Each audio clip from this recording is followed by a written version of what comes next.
பிரியா பிரியா என்னங்கத்த அந்த பூமுட்டை எடுத்துட்டு வா.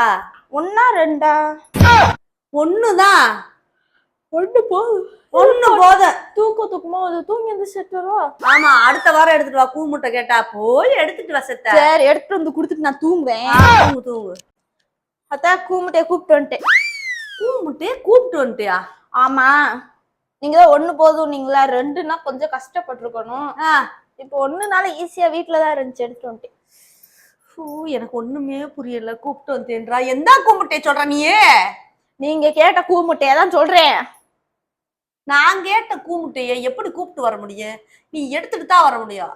ஐயோ, அது ரொம்ப வெயிட், என்னால தூக்க முடியலையா, அதான் வா நடந்தே கூட்டு வர. அந்த அங்க இருக்கு, கூட்டு வரவா?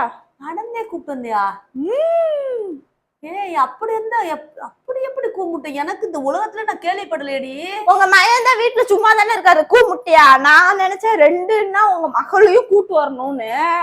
அதான் நீங்க ஒண்ணு போதும், உங்க மகனை மட்டும் இல்லாட்டினா நான் அலைஞ்சு போய் கூப்பிட்டு வந்திருக்கணும். அத்த காலா வலிச்சிருப்போம். இப்ப ஈஸியா 4 ஸ்டெப்ல வேலை முடிஞ்சுச்சு. இங்கே இருக்கு, இங்கே வச்சுக்கோங்க கூமுட்டைய, பத்திரமா பாத்துக்கோங்க. பாய். ஏமா அவன் என்ன வர சொன்னா? வர சொல்லிட்டு அவளை ஆளவே காணோம். எங்க போனா? உன் பொண்டாட்டி காரியத்தனமா பேசிட்டு போயிட்டா. உனக்கு தெரியுமா? என்னமா சொன்னா? நான் கூமுட்டை எடுத்துட்டு வர சொன்னேன்டா. அவ போய் நீதான் கூமுட்டைன்னு உன்னைய கூப்பிட்டு வந்து இங்க விட்டுட்டு அவ ஓடி போயிட்டாடா.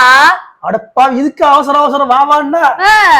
அது நீ மட்டும் கூமுட்டை இல்லையா? முதல்ல 2 கூமுட்டை வேணுமான்னு கேட்டா. 1 அப்படின்னு 2ன்னு கேட்டா உங்க மகளையும் சேர்த்து கூப்பிட்டு வந்து உட்கார வச்சுட்டு போயிருப்பே அப்படின்றாடா. இருக்குமா இன்னைக்கு அவளுக்கு இருக்கு. அடியில அவளை